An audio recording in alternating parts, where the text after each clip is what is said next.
High court के जज ने सुनाया शिवलिंग को हटाने का फैसला, लेकिन आदेश टाइप करने से पहले बेहोश हो गया रजिस्ट्रार।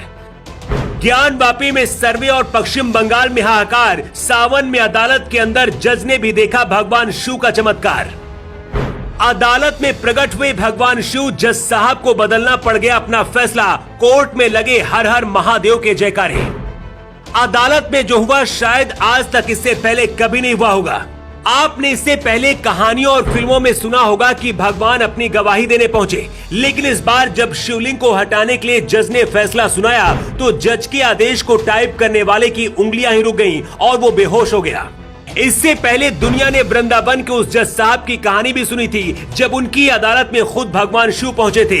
लेकिन जिस वक्त काशी में ज्ञानवापी के अंदर सर्वे चल रहा है, उधर बंगाल हाई कोर्ट के अंदर अचानक भोलेनाथ के नारे लगने लगे। लोगों ने ही नहीं बल्कि जज साहब ने भी मान लिया कि शिव है। कलकत्ता हाई कोर्ट के न्यायाधीश जय सेन गुप्ता फैसला सुना रहे थे। जज साहब ने अपना फैसला सुना भी दिया था। फैसले के मुताबिक भोलेनाथ के शिवलिंग को हटाना था, लेकिन तभी अदालत के अंदर ही कुछ ऐसा हुआ कि हर तरफ हर हर महादेव के नारे लगने लगे। शिवलिंग को हटाने के लिए जब आदेश टाइप किया जा रहा था, उसी दौरान रजिस्ट्रार की उंगलियों ने काम करना बंद कर दिया। इसके बाद भी जब जज साहब नहीं माने तो आदेश टाइप करने वाला रजिस्ट्रार अदालत में ही बेहोश होकर गिर पड़ा। बंगाल के मुर्शिदाबाद में रहने वाले सुदीप पाल और गोविंद मंडल के बीच जमीन को लेकर विवाद चल रहा था।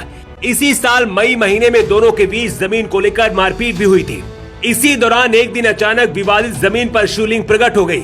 सुदीप थाने पहुंचा और शिवलिंग को हटाने की मांग करने लगा। मामला जब नहीं सुलझा तो सुदीप कलकत्ता हाईकोर्ट पहुंच गया।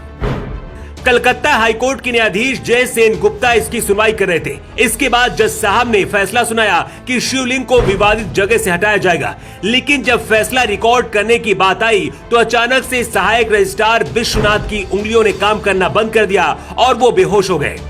इसके बाद जज साहब भी घबरा गए और उन्होंने शिवलिंग को हटाने का फैसला बदल दिया। जज साहब ने कहा कि अब इस पूरे मामले को निचली अदालत देखेगी।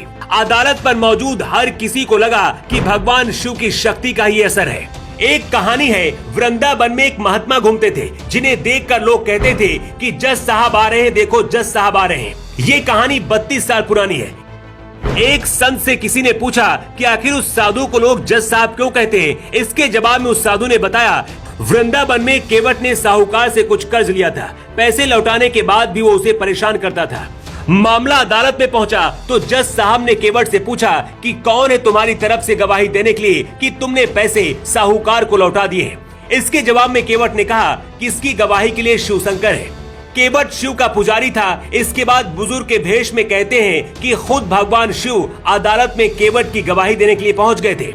जज साहब को जब पता चला कि उनकी अदालत में खुद भगवान शिव आए थे तो उन्होंने अपनी नौकरी से इस्तीफा देकर खुद भी साधु के भेष में घूमने लगे मथुरा और वृंदावन की गलियों में।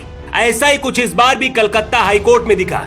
फैसला सुनाने के बाद जज साहब ने ही अपना फैसला बदल दिया। शायद कलकत्ता हाईकोर्ट के न्यायाधीश जय सेन गुप्ता को भी एहसास हुआ कि भगवान शिव के खिलाफ फैसला देने की वजह से ही आदेश टाइप करने वाले शख्स बेहोश हो गए। ये कहानी बाहर आने के बाद हर कोई हैरान है। अब इसके बारे में जो कोई भी सुन रहा है वो सुनकर हैरान है और इसे लोग भगवान शिव का चमत्कार बता रहे हैं। हालांकि कुछ लोग जज साहब पर भी सवाल उठा रहे हैं और इसे अंधविश्वास से जोड़कर देख रहे हैं। ये सब कुछ ऐसे वक्त में हुआ है जब काशी में ज्ञानवापी के अंदर हर दिन नए नए सबूत मिल रहे हैं। ज्ञानवापी में बहुत तेजी से सर्वे हो रहा है और वो दिन दूर नहीं जब यहाँ पर भी भव्य शिव मंदिर बनेगा। कलकत्ता हाईकोर्ट में जो हुआ उसे लेकर आप क्या कहना है?